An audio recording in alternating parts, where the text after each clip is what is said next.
참고로 저는 제 영상을 제외하고 다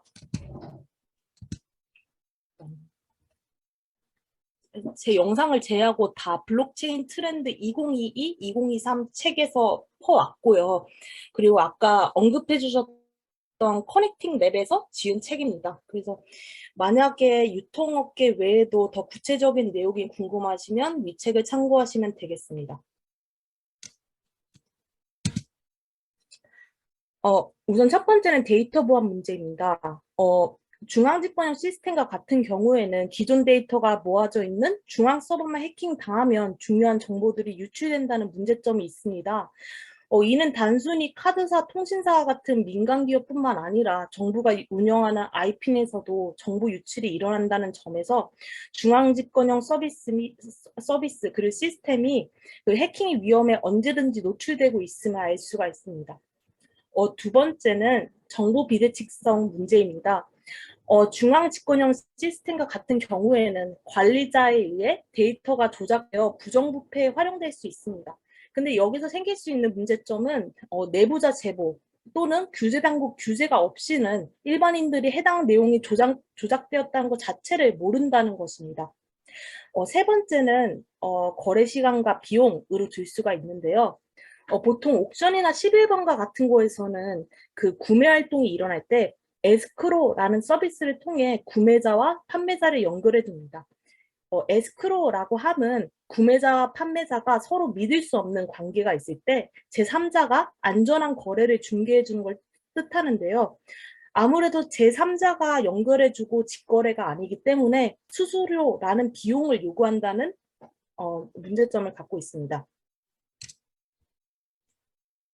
하지만 블록체인과 같은 경우에는 거래 정보를 다수가 공동으로 소유하기 때문에 이들을 다 해킹하지 않는 이상 보안 문제를 해결할 수가 있고, 그리고 모든 거래 기록이 참여자 모두에게 공개되어서 정보의 투명성이 보장된다는 점, 그리고 거래정보 원장으로 부정거래를 판단할 수가 있기 때문에 신뢰성을 중요할 수 있고, 그리고 제3자, 즉 중개인이 필요 없기 때문에 시간과 수수료를 줄일 수 있다는 강점을 갖고 있습니다.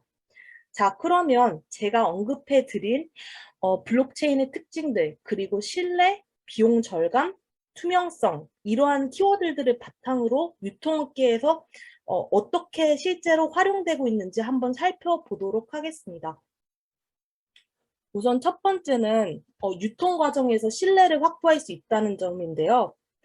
이거를 화면을 공유를 해드리자면, 방금 영상은 블록체인을 기반으로 소비자들에게 투명한 유통 과정을 공유하고자 하는 한 기업 CEO 얘기를 편집한 건데요. 영상에서 보신 것처럼 이런 시리얼 태그를 이용해서 원산지, 배송 과정, 보관 상태 등 유통 과정에서 발생하는 데이터들을 블록체인에 기록하면 제품의 안전 신뢰도를 높일 수 있다는 장점을 가집니다. 블록체인 특성상 한 번 기록된 사실은 수정이 불가하기 때문에 유통 기록을 위변조하는 것 자체가 불가능하기 때문이죠.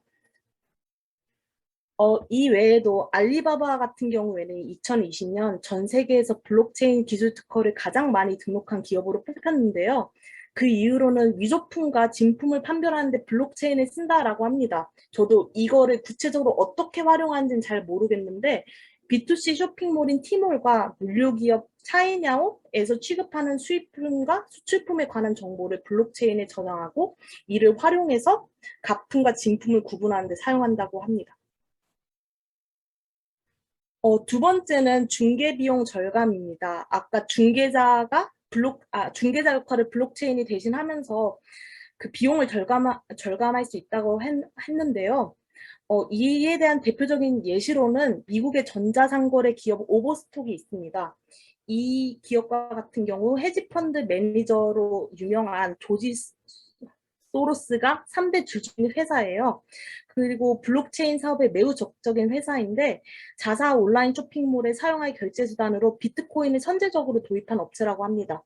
저도 궁금해서 실제로 결제창까지 가봤는데 여기 보시다시피 카드란에 비트코인이 버젓이 있었고 뭐 카드 타입 비트코인으로 해가지고 카드 입력 카드시 이렇게 기록할 수 있게 돼 있더라고요. 그래서 제가 비트코인을 구매하진 않았지만 비트코인을 갖고 있으면 이런 카드 정보가 따로 있는 건가? 라고 궁금하기도 했습니다.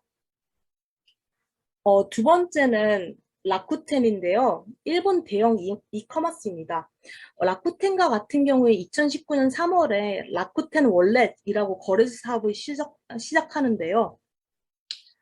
라쿠텐 같은 경우에는 고객이 물건을 주문하면 라쿠텐 슈퍼포인트를 적립해요. 그리고 이 슈퍼포인트를 암호화폐로 환전을 가능하게 하는 서비스가 있다라고 해요. 그러니까 우리나라를 예시로 들면 네이버페이로 결제해서 네이버페이 포인트가 생기면 그거로 비트코인을 살 수 있다. 뭐 약간 이런 개념 같아요. 그래서 2021년 3월에는 암호화폐 결제 제도를 도입했는데 라쿠텐 페이를 이용해서 엔화를 암호화폐로 환전이 가능하고 또 암호화폐로도 라쿠텐에서 구매가 가능한 그런 서비스라고 합니다. 또한 라쿠텐 자체가 라쿠텐 지갑, 라쿠텐 캐시, 라쿠텐 페이가 엮여져 있기 때문에 여기 보시다시피 예를 들어서 뭐 비트코인으로 라쿠텐 포인트로 전환을 하면 실질적으로 이런 오프라인에서도 구매가 가능하다라는 걸 알 수가 있습니다. 세 번째로는 싱가포르 이커머스 기업인 큐텐이 있어요. 이것과 같은 경우에는 독특하게 2020년부터 국내 암호화폐 거래소인 빗성과 제휴해서 싱가포르에서 빗성 캐시 결제 서비스를 제공하고 있다고 해요. 그리고 2018년에는 큐브라는 블록체인 기반 온라인 쇼핑몰을 홍콩에 런칭했는데 이 몰에서는 달러 가치에 연동된 전용 가상화폐인 큐코인으로 결제와 정산이 이루어진다고 해요. 근데 이 큐텐의 창업자 같은 경우에는 사실 이분이 한국에서 지마켓을 만들어서 이베이에 팔았던 구영배 대표가 창업했다고 하는데 아무래도 지마켓이란 큰 이커머스를 이끈 수장인 만큼 기존 이커머스의 경쟁력이 있는 가격, 상품 구성, 그리고 편리성을 블록체인 시장에서 구현하는 것이 이분의 목표라고 합니다. 어, 제가 아까 말씀드린 두 가지 방안이 있었는데 한 가지는 뭐 유통의 투명화의 방안이 있었고 또 한 가지는 아예 블록체인의 거래 방법으로 이용을 해서 수수료를 낮추는 방법이에요. 근데 이것도 사실 기업의 규모와 시장 지배력에 따라서 활용 방안이 조금 다르게 보이는데요.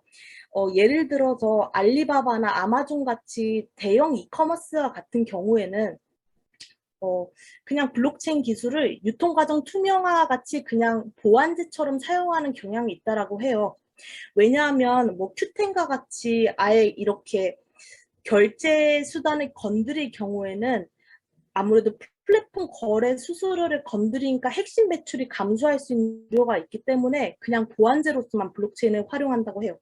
하지만 신생 기업이나 점유율이 낮은 뭐 큐텐과 같은 경우에는 뭐 거래 수수료를 낮춰서 이용자를 모으려고 하는 상황이기 때문에 어, 좀 이렇게 거래 수단에서 블록체인을 활용하고 있다라고 합니다. 마지막 사례는 거래 기록 유지가 된다는 특성과 그리고 산업 성장의 촉매가 될 수 있다는 점을 짚고 싶어요. 대표적인 예시로는 사기가 빈번한 중고거래 시장을 말씀드릴 수가 있는데요. 정보 위변조가 어려운 블록체인 특성을 활용하면 중고 판매자와 구매자에 대한 신용 정보를 추적할 수 있다는 거예요. 예를 들어서 중고품 판매자가 불량품을 판매한 경우 해당 거래 이력은 블록체인에 남고 지워지지 않기 때문에 더 큰 범죄로 이루어질 수 있는 거래 시도를 막을 수가 있죠. 이런 경우에는 중고품은 구매를 망설였던 소비자들도 중고시장 물품에 대한 신뢰도를 갖게 되고 또 시장에 참여되면서 중고시장 규모 자체가 커질 수 있다는 장점을 갖게 되겠죠. 그래서 실제로 중고나라 같은 경우에는 2021년도에 대표를 블록체인 전문가로 선임하였고 이러한 시도 자체가 중고시장 내에서도 블록체인을 적극적으로 활용하려는 움직임으로 보입니다. 이상으로 블록체인이 갖고 있는 투명성, 비용 절감, 그리고 신뢰도라는 키워드로 유통기업들이 어떻게 활용하고 있는지 보았는데요. 아직 블록체인이 해결하지 않은 한계에 대해서 한 가지 짚고 넘어가 보고자 해요. 그거는 바로 최초 1마일, the first mile 문제라는 거예요. 만약 사람이 블록체인의 자료를 입력하는 과정에서 오류가 있다면 정보의 입력 단계에서 잘못된 정보가 심어진다면 블록체인은 오히려 더 위험할 수 있다라는 거죠. 예를 들어서 거짓 정보가 입력되었다고 해도 블록체인은 그 거짓 정보가 변경되지 않도록 보호해주기 때문에 이게 더 위험할 수가 있다라는 거예요. 그래서 사실 블록체인 자체가 등록된 정보가 변하지 않다라는 사실을 보장해줄 뿐이지 애초에 심어지는 정보 자체가 진실한지는 보장하지 못하기 때문에 생기는 문제인데요. 이러한 부분에서 책에서는 정보 입력자에 대한 감시와 관리, 그리고 IoT 기술 연계를 통해 우리가 점차 해결해야 될 부분으로 언급하고 있습니다. 이상입니다.